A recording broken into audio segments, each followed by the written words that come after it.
नमस्कार दोस्तों, welcome your to GK tricks. इस वीडियो में हम रीट एग्जाम्स के लिए आरबीएससी 10th क्लास के राजस्थान जीके के चैप्टर वाइज क्वेश्चन की सीरीज को हम आगे बढ़ाते हैं। देखिए, चैप्टर नंबर फर्स्ट का ये हमारा पार्ट नंबर 3 है। अगर आपने फर्स्ट और सेकंड पार्ट नहीं देखा है तो वो आप इस चैनल को विजिट करके देख सकते हैं।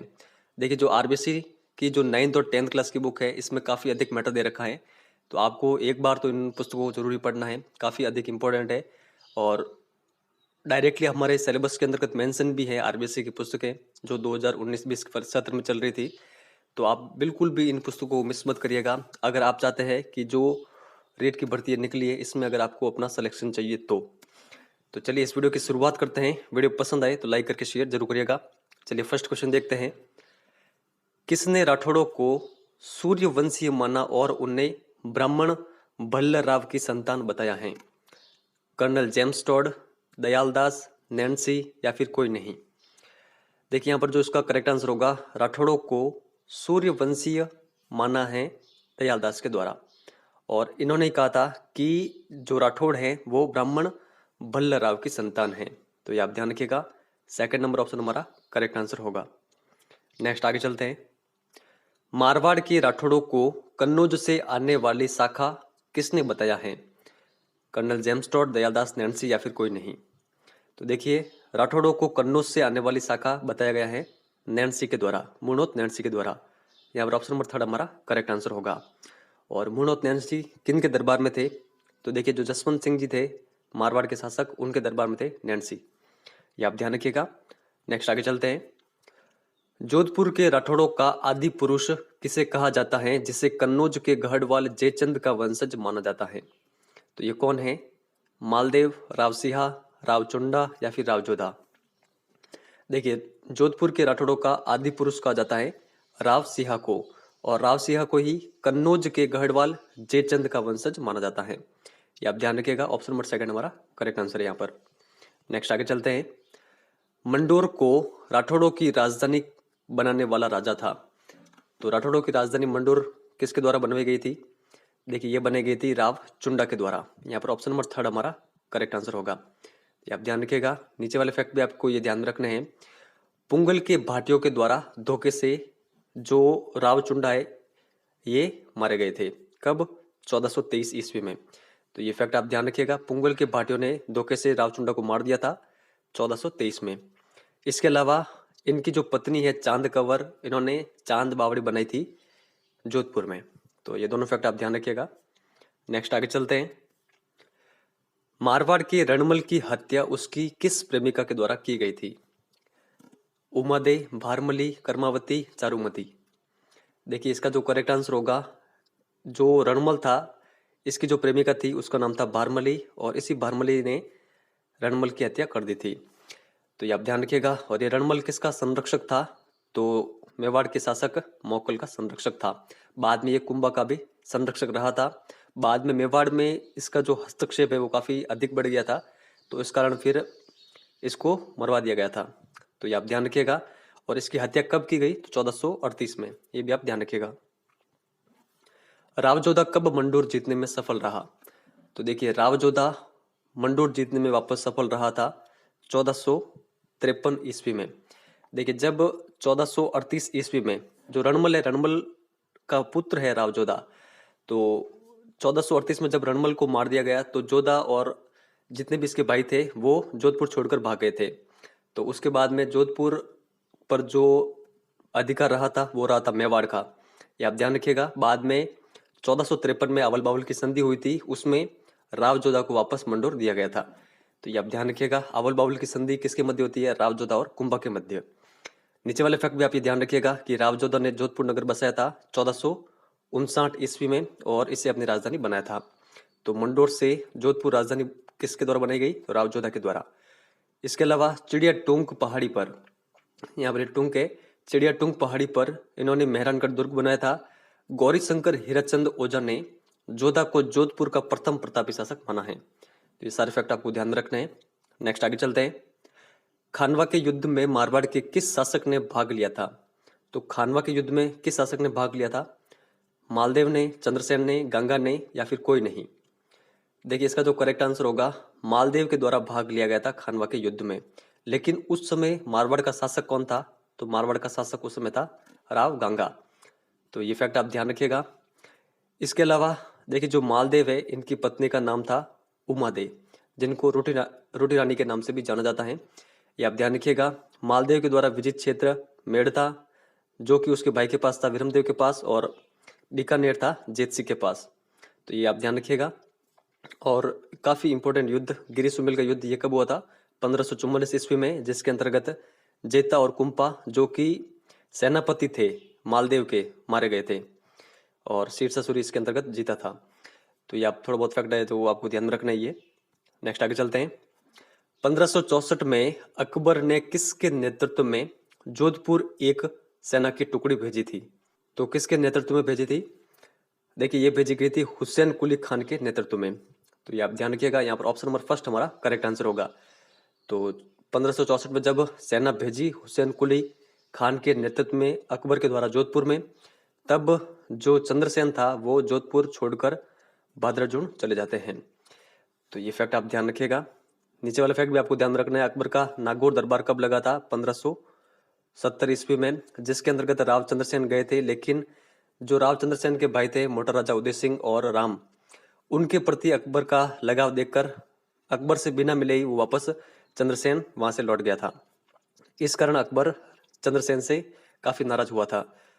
नीचे वाला फैक्ट आप ये और ध्यान रखिएगा। अकबर ने बीकानेर के राय सिंह को जोधपुर का अधिकारी नियुक्त किया था। ये भी काफी अधिक इंपॉर्टेंट फैक्ट है, कई बार एग्जाम आया हुआ है, तो आपको ये ध्यान में रखना है। नेक्स्ट आगे चलते हैं। किसने चंद्रसेन की तुलना महाराणा प्रताप से की है? तो देखिए इसका जो करेक्ट आंसर होगा, चंद्रसेन की तुलना महाराणा प्रताप से की है विश्वेश्वर नाथ रेव के द्वारा। ऑप्शन नंबर थर्ड हमारा करेक्ट आंसर होगा। ये आप ध्यान रखिएगा। चंद्रसेन जोधपुर छोड़ने के बाद में भाद्रजुन और इसके बाद में सिवाना जाते हैं। तो ये भी फैक्ट आप ध्यान रखिएगा। नेक्स्ट आगे चलते हैं। अकबर ने मोटा राजा उदय सिंह को मुगल अधीनता में कब जोधपुर का शासक नियुक्त किया था? तो देखिए इसका जो करेक्ट आंसर होगा, मोटा राजा उदय सिंह को जोधपुर का शासक स्वीकार किया गया था अकबर के द्वारा 1583 ईस्वी में। तो यहाँ पर ऑप्शन नंबर सेकंड हमारा करेक्ट आंसर होगा। ये आप ध्यान रखिएगा। और 1587 में अपनी पुत्री जोधाबाई का विवाह जहांगीर से किया था। और जहांगीर और जोधाबाई के पुत्र कौन हुए थे? खुर्रम यानी शाहजहां। तो ये फैक्ट आप ध्यान रखिएगा। नेक्स्ट आगे चलते हैं। गज सिंह के बाद कौन जोधपुर का शासक बना? तो देखिए गज सिंह के बाद में जोधपुर के शासक बने थे जसवंत सिंह। यहाँ पर ऑप्शन नंबर सेकंड हमारा करेक्ट आंसर होगा।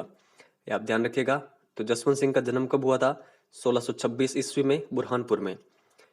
और शाहजहां ने इनको 4000 का मनसब प्रदान किया था। इसके अलावा शाहजहां ने आसोप ठाकुर राज सिंह कुंभावत को जोधपुर राज्य का मंत्री नियुक्त किया था। तो ये सारे फैक्ट आपको ये ध्यान में रखने हैं। नेक्स्ट आगे चलते हैं। निम्न में से जसवंत सिंह के संबंध में गलत कथन कौन सा है वो बताना है। 1645 ईस्वी में इन्हें आगरा का प्रबंध सौंपा गया था। 1648 में कंधार अभियान पर भेजा गया। धर्मत के युद्ध में औरंगजेब का साथ दिया। या फिर 1659 ईस्वी में गुजरात का सूबेदार बनाया गया था। यहाँ पर गलत कथन कौन सा है वो बताना है। देखिए इसका जो करेक्ट आंसर होगा, जो जोधपुर के शासक थे जसवंत सिंह जी, इन्होंने धर्मत के युद्ध में औरंगजेब का साथ नहीं दिया था, इन्होंने दारा का साथ दिया था। तो यही कथन गलत है। बाकी जितने भी कथन है ये सही है, तो इनके बारे में आपको ध्यान रखना है। नेक्स्ट आगे चलता है। किन की मध्यस्थता के कारण औरंगजेब और जसवंत सिंह के मध्य मनमुटाव कम हुआ था? तो देखिए इसका करेक्ट आंसर होगा मिर्जा राजा जय सिंह की मध्यस्थता से। आगे चलते हैं। औरंगजेब ने जसवंत सिंह को कब काबुल भेजा था? तो देखिए औरंगजेब ने जसवंत सिंह को काबुल भेजा था 1673 ईस्वी में। तो ये आप ध्यान रखिएगा। ऑप्शन नंबर सेकंड हमारा करेक्ट आंसर होगा। बाद में कुछ सालों के बाद में इनकी मृत्यु हो गई थी जमरुद में 28 नवंबर 1678 को। तो ये फैक्ट आप ध्यान रखिएगा। निम्न में से कौन सा जसवंत सिंह का दरबारी विद्वान नहीं था? सूरत सिंह, नरहरिदास, नवीन कवि, बनारसी दास, मुणोत नैणसी, कोई नहीं। देखिए करेक्ट आंसर होगा कोई नहीं, क्योंकि जितने भी ये दरबारी विद्वान हैं ये किन के समय थे? जसवंत सिंह के समय। तो हमारा करेक्ट आंसर होगा कोई नहीं। तो इन सभी के नाम आप ध्यान रखिएगा, ये सभी दरबारी विद्वान थे जसवंत सिंह के। राव बीका जोधपुर छोड़कर जंगल प्रदेश कब आया? तो देखिए करेक्ट आंसर होगा, ये क्वेश्चन काफी अधिक इंपॉर्टेंट भी है, आप ध्यान रखिएगा। करेक्ट आंसर होगा 1665 में। और जो राव बीका थे इन्होंने बीकानेर की स्थापना कब की? तो 1688 में। दोनों फैक्ट आपको ध्यान रखने हैं। जोधपुर छोड़कर जांगल प्रदेश आए थे 1665 में और बीकानेर की स्थापना की थी 1668 में। और देखिए जो देशनोक में करणी माता का मंदिर है, मूल मंदिर, उसका निर्माण भी राव बीका के द्वारा ही करवाया गया था, तो ये भी आप ध्यान रखिएगा। बिट्टू सुरजन ने अपने ग्रंथ राव जेतसिरो छंद में किससे कलयुग का कर्ण कहा है? तो ये कहा गया है लूणकरण को। ऑप्शन नंबर फर्स्ट हमारा करेक्ट आंसर होगा, ये आप ध्यान रखिएगा। और जो ये लूणकरण है, इन्होंने लूणकरण जेल का भी निर्माण करवाया था। इसके अलावा ये किस युद्ध में मारे गए थे? तो ढोसी के युद्ध में मारे गए थे 1526 ईस्वी में, तो ये आप ध्यान रखिएगा। राव जेत सिंह ने काबुल के मुगल शासक कामरान को कब हराया था? तो देखिए जेत सिंह ने कामरान को हराया था 1534 ईस्वी में। ऑप्शन नंबर सेकंड हमारा करेक्ट आंसर होगा, ये आप ध्यान रखिएगा। और देखिए एक और युद्ध होता है पाहेबा साहेबा का युद्ध, ये कब होता है? 1541 ईस्वी में। और किन किन के मध्य होता है? तो मालदेव और जेतसी के मध्य ये युद्ध होता है, जिसके अंतर्गत जेतसी मारा जाता है, तो ये आप ये ध्यान रखिएगा। नेक्स्ट आगे चलते हैं। खानवा के युद्ध में बीकानेर के किस शासक ने भाग लिया था? तो देखिए खानवा के युद्ध में बीकानेर के कल्याणमल ने भाग लिया था, तो यहाँ पर ऑप्शन नंबर सेकंड हमारा करेक्ट आंसर होगा, ये आप ध्यान रखिएगा। इसके अलावा ये भी आप ध्यान रखिएगा, जो ये राव कल्याणमल है, इन्होंने मुगल अधीनता स्वीकार कब की? तो 1570 में। और मुगल अधीनता स्वीकार करने वाले ये प्रथम राठौड़ शासक थे, ये भी आपको ध्यान में रखना है। नेक्स्ट आगे चलते हैं। बेली किशन रुक्मणीरी पुस्तक के लेखक कौन है? तो देखिए इस पुस्तक के लेखक हैं पृथ्वीराज, यहाँ पर ऑप्शन नंबर थर्ड हमारा करेक्ट आंसर होगा। देखिए जो कल्याणमल जी थे, इनके दो पुत्र थे, राय सिंह और पृथ्वीराज। तो कल्याणमल जी के बाद में इनके पुत्र जो राय सिंह थे ये राजा बनते हैं, और जो पृथ्वीराज है ये अकबर के दरबार पर चले जाते हैं। इन्होंने लिखी थी, जो यहाँ पर पुस्तक दे रखी है, वैली कृष्ण रुक्मणीरी। राव राय सिंह महाराजाधिराज की उपाधि के साथ बीकानेर का शासक कब बना? तो देखिए राय सिंह बीकानेर के शासक बने थे 1574 में। यहाँ पर ऑप्शन नंबर सेकंड हमारा करेक्ट आंसर होगा। इन्होंने जूनागढ़ दुर्ग का निर्माण भी करवाया था, और जो जूनागढ़ दुर्ग है इसके बाहर इन्होंने जयमल और फत्ता की पाषाण मूर्तियां भी लगाई थी अकबर के कहने पर। और ये फैक्ट भी आप ध्यान रखिएगा, किले के भीतर एक प्रशस्ति लगाई जिसे राय सिंह प्रशस्ति कहते हैं, तो ये सारे फैक्ट आपको ध्यान में रखने हैं। आगे चलते हैं। मुंशी देवी प्रसाद ने राजपुताने का कर्ण किसे कहा है? देखिए करेक्ट आंसर होगा यहाँ पर option number second, Rai Singh को कहा था मुंशी देवी प्रसाद ने राजपुताने का कर्ण। और देखिए आगे एक क्वेश्चन और था, बिट्टू सुरजा ने कलयुग का कर्ण किसे कहा है? तो लूणकरण को कहा है, तो दोनों अलग अलग है, आप ये ध्यान रखिएगा। नागौर शासक अमर सिंह और बीकानेर के कर्ण सिंह के मध्य मतिड़े की राड़ नामक युद्ध कब हुआ था? देखिए ये हुआ था 1644 ईस्वी में, तो ये आप ध्यान रखिएगा। ऑप्शन नंबर सेकंड हमारा करेक्ट आंसर होगा। नेक्स्ट आगे चलते हैं। चिंतामणि भट्ट के ग्रंथ सुख सप्तती के में बीकानेर के किस शासकों को जंगलधर बादशाह कहा गया है? तो इस ग्रंथ में किसे कहा गया जंगलधर बादशाह? देखिए करेक्ट आंसर होगा ऑप्शन नंबर फोर्थ, कर्ण सिंह को कहा गया है जंगलधर बादशाह, तो ये इनकी उपाधि है, आप ध्यान रखिएगा। नेक्स्ट आगे चलते हैं। साहित्य कल्पद्रुम नामक पुस्तक किसकी है? तो देखिए ये पुस्तक है कर्ण सिंह की, बीकानेर के शासक कर्ण सिंह की, तो फोर्थ नंबर ऑप्शन यहाँ पर करेक्ट है। और इनके दरबारी थे गंगाधर मैथिल, इनकी दो पुस्तकें, इनके बारे में आप ध्यान रखिएगा, कर्णभूषण और काव्य डाकिनी। नेक्स्ट आगे चलते हैं। बिजोलिया अभिलेख के अनुसार सांबर झील का निर्माता वासुदेव किनका आदि पुरुष था? गुजरों का, परमारों का, चौहानों का या फिर चंदेलों का? देखिए वासुदेव आदि पुरुष थे चौहानों के, ऑप्शन नंबर थर्ड हमारा यहाँ पर करेक्ट आंसर होगा, ये आप ध्यान रखिएगा। वासुदेव के समय जो जितने भी चौहान थे वो किनके अधीनता में थे? तो देखिए सभी चौहान गुर्जर प्रतिहारों की अधीनता में थे, लेकिन जो गोवक नामक बाद में राजा हुआ, गोवक प्रथम, इन्होंने गुज्जर प्रतिहारों की अधीनता से चौहानों को मुक्त करवाया था। तो ये भी फैक्ट आपको ध्यान में रखना है। आगे चलते हैं।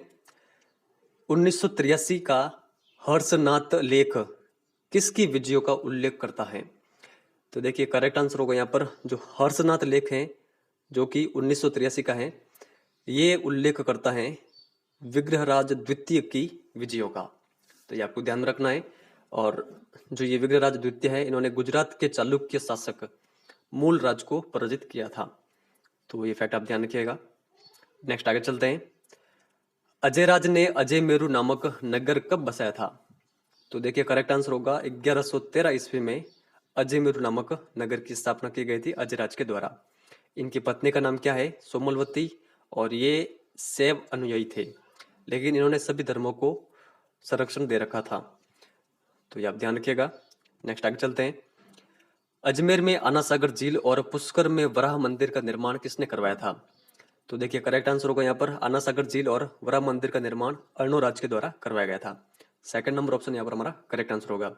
जो अर्णोराज जी थे, ये भी अजयराज की तरह शैव अनुयायी थे, और इनके समय जो प्रमुख विद्वान हुए हैं, इनके नाम आप ध्यान रखिएगा, देवबोध और धर्मघोष। इन दोनों का नाम आपको ध्यान में रखना है। आगे चलते हैं। विग्रहराज चतुर्थ ने तोमरों को पराजित कर किस पर अधिकार किया था?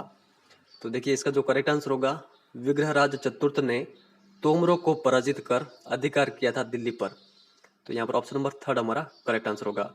ये पहले ऐसे चौहान शासक थे जिन्होंने दिल्ली पर अधिकार किया था। तो ये आपको ध्यान में रखना है। जयानक भट्ट ने इसे कवि बांधव की उपाधि दी है। तो आपसे एग्जाम में पूछ सकते हैं कि कवि बांधव किन की उपाधि है? तो विग्रहराज चतुर्थ की। और ये उपाधि किन के द्वारा दी गई? तो जयानक भट्ट के द्वारा। आगे चलते हैं। किसने अजमेर में एक संस्कृत पाठशाला बनवाकर उस पर हरिकेली नाटक की पंक्तियां खुदवाई थी?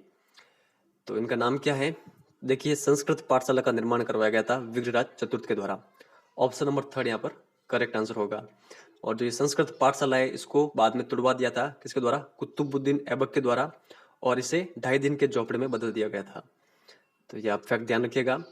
जो विग्रहराज चतुर्थ है, इन्होंने बिसलपुर नगर बसाया था और बिसलपुर झील भी बनवाई थी।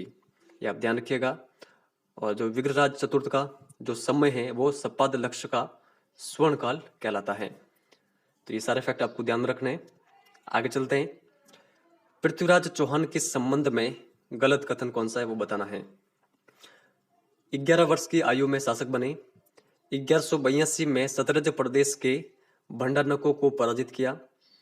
महोबा के चंदेल शासकों को पराजित किया, जिसके अंतर्गत आला और उद्दल मारे गए थे।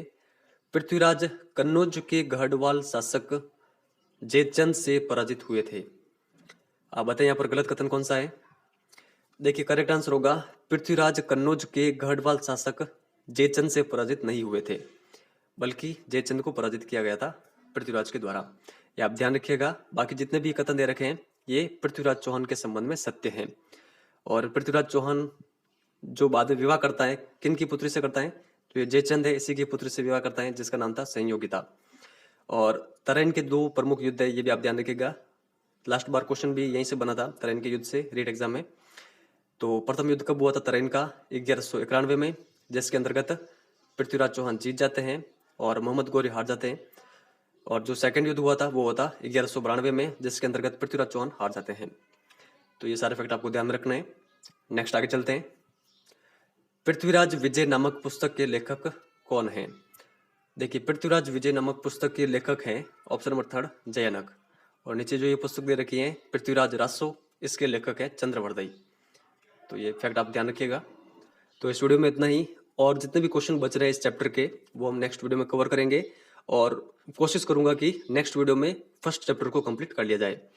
और देखिए आप में से जो भी जिन्होंने अभी तक आरबीएससी की जो पीडीएफ्स नहीं खरीदी है, खरीद सकते हैं। देखिए जितने भी यहाँ पर आप देख पा रहे हैं, यहाँ पर ये जो सेक्शन दे रखा है, ये है हिस्ट्री का। इसके अंतर्गत आप देख लीजिए कितने चैप्टर हैं। क्लास 6 के 6 चैप्टर, फिर क्लास 7 के 7 चैप्टर, क्लास 8 के 8 चैप्टर, क्लास 9 के 6 चैप्टर और क्लास 10 के 3 चैप्टर। तो इन सभी चैप्टर के काफ़ी सारे क्वेश्चन इन पीडीएफ्स के अंतर्गत हैं। इसी तरह यहाँ पर ये पॉलिटिकल साइंस दे रखी है क्लास 6, 7, 8, 9 और 10th की। और यहाँ पर ज्योग्राफी दे रखी है क्लास 6th, 7, 8, 9 और 10। ये सारी पीडीएफ आपको मिलेगी। इसके अलावा यहाँ पर आप देखिए जो एनसीईआरटी की राजस्थान जीके हमने कवर कराए हैं, इनकी भी पीडीएफ आपको मिलेगी, जिसके अंतर्गत क्लास 6 की 10 चैप्टर की पीडीएफ है और 7th क्लास के भी 10 चैप्टर है और 8th क्लास के भी 10 चैप्टर है। तो इन सभी चैप्टर्स की पीडीएफ मैं आपको प्रोवाइड कराने वाला हूँ। इनके अलावा जो देखिए साइकोलॉजी है आरबीएससी की 11th और 12th क्लास की, इसकी पीडीएफ भी इसके अंतर्गत शामिल है। और जो एसएसटी के जैसे कि न्यू टॉपिक है जैन धर्म, बौद्ध धर्म, इसके अलावा बीमा और बैंकिंग, इन सभी की पीडीएफ इनके अंतर्गत शामिल हैं। और देखिए इन सभी पीडीएफ के लिए मैं आपसे केवल कॉस्ट ले रहा हूँ 299 रुपीज़ की। देखिए इससे पहले जब हमने ये लॉन्च किया था, उससे पहले हमारा विचार था कि 699 रुपीज़ के अंतर्गत ये पीडीएफ हम रखें, क्योंकि ये काफ़ी अधिक इम्पोर्टेंट पीडीएफ है। इनका महत्व आप अब आपको कम लग रहा होगा तो मुझे पता नहीं, लेकिन जब आपका एग्जाम हो जाएगा उस समय आपको सच में लगेगा कि इनका महत्व काफ़ी अधिक है।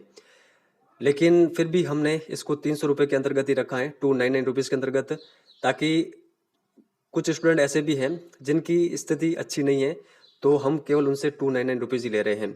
आप इसे गुरु दक्षिणा ही मान लीजिए कि हम अपने गुरु को एक दक्षिणा दे रहे हैं और हम भी आपके लिए केवल ये हेल्प ही कर रहे हैं। मुझे टोटल 5+ मंथ का समय लगा है इन पीडीएफ्स को तैयार करने में, और जितने भी देखिए वीडियोस बने हैं वो मैंने पूरे फ्री ऑफ कॉस्ट आपको प्रोवाइड कराए हैं, चैनल पर अवेलेबल हैं अगर आप पीडीएफ प्राप्त करना चाहते हैं। और देखिए पीडीएफ को भी वापस मैंने री एडिट किया है, इसके अंतर्गत भी मुझे 10 से अधिक दिन लगे हैं। तो इतने दिन में मैंने वापस पूरे री एडिट करके एक एक पेज के अंतर्गत 5-5, 6-6 और 10-10 क्वेश्चन इंक्लूड किए हैं, ताकि अगर आप उनको प्रिंट निकलवाना चाहे तो प्रिंट भी निकलवा सकते हैं। अब देखिए यहाँ पर मैंने नीचे क्या लिखा है, इसको पढ़ लेते हैं, बाद में इस वीडियो को एंड करते हैं। यहाँ पर देखिए अगर आप रेट में आपको हर हाल में अगर सिलेक्शन चाहिए तो आपको इन पीडीएफ को जरूर लेना है। इन पीडीएफ में इतना मैटर है कि आपको सामाजिक विज्ञान में आप 45+ का स्कोर जरूर प्राप्त करेंगे। इसके अलावा देखिए सामाजिक के पद काफ़ी कम है, ये तो आप अगर मैं नहीं यहाँ पर लिखता तो भी आपको पता ही होगा कि सामाजिक के पद कम ही रहते हैं और स्टूडेंट काफ़ी अधिक है सामाजिक विज्ञान के। तो आपको बिल्कुल भी इन पीडीएफ्स को मिस नहीं करना है। आपको 299 रुपीज़ अधिक नहीं लगने चाहिए। आपको बस एक सोचना है कि मेरा रेट मुझे सिलेक्शन चाहिए इसी बार, तो ये भर्ती निकली, मुझे इसमें अपना सिलेक्शन चाहिए। अगर आप सोचिए कि इस भर्ती में आपका सिलेक्शन नहीं हुआ तो आपके लिए आगे जो डिफिकल्टी है वो काफ़ी अधिक बढ़ने वाली है। अगर आप इन पीडीएफ्स को बाद में लेने की भी सोच रहे हैं तो ये कदम आपका सही नहीं है। देखिए क्योंकि काफ़ी अधिक स्टूडेंट मुझसे पीडीएफ ले चुके हैं और मुझे पूर्णतः विश्वास है कि उन्होंने एक एक बार तो रिवीजन कर ही लिया होगा। तो आप भी ले लीजिए, इनका रिवीजन करिए। मैंने इस तरह पीडीएफ बनाई है कि आप अगर दिन में 3 पीडीएफ का भी रिवीजन करें तो आप आरबीसी की क्लास 6 to 10th क्लास की जो बुकें हैं इनका एक बार रिवीजन 5 दिन में ही कर सकते हैं। तो मैंने इस तरह इनको बनाई है, लेकिन ये आप पर है कि आप 3 पीडीएफ का एक दिन में रिवीजन कर पाएँ। तो आप इनको ले सकते हैं। अभी मैं इसके लिए केवल 299 रुपीज़ की कॉस्ट रख रहा हूँ और देखिए जैसे जैसे एग्ज़ाम नज़दीक आएगा तो मैं वापस इसकी रियल कॉस्ट भी रख सकता हूँ। तो आप अगर इसको लेना चाहें तो ले सकते हैं। और अगर आप बार बार इन पीडीएफ्स का रिवीजन करेंगे तो आपका काफ़ी अधिक मैटर कवर होगा और आप जो अपनी सक्सेस है वो ज़रूर पाएंगे। देखिए यहाँ पर मैं आपको फोर्स नहीं कर रहा हूँ कि आपको लेनी है, आपकी मर्जी हो तो लीजिए। बाकी जिन स्टूडेंट ने भी ली है मैं उन्हें पूरा आश्वासन दिलाना चाहता हूँ कि आप रेट में काफ़ी शानदार स्कोर प्राप्त करेंगे और सीटें कम हैं लेकिन कम होते हुए भी आपका सिलेक्शन जरूर होगा। जो भी स्टूडेंट अगर इच्छुक है लेने के लिए वो हमें फ़ोन पे हमारे यहाँ पर नंबर दे रखा है, इस पर पेमेंट कर सकते हैं। पेमेंट की रिसिप्ट आपको हमारे व्हाट्सएप नंबर पर सेंड करनी है। व्हाट्सएप पर मैं आपको सारी पीडीएफ अवेलेबल करा दूंगा। तो इस वीडियो में इतना ही है। यहाँ पर क्यूआर कोड भी दे रखा है, आप यहाँ पर स्क्रीनशॉट ले सकते हैं और इस क्यूआर कोड का भी यूज़ कर सकते हैं पेमेंट के लिए। इस वीडियो में इतना ही है। वीडियो हेल्पफुल लगा हो तो लाइक और शेयर जरूर करना। धन्यवाद।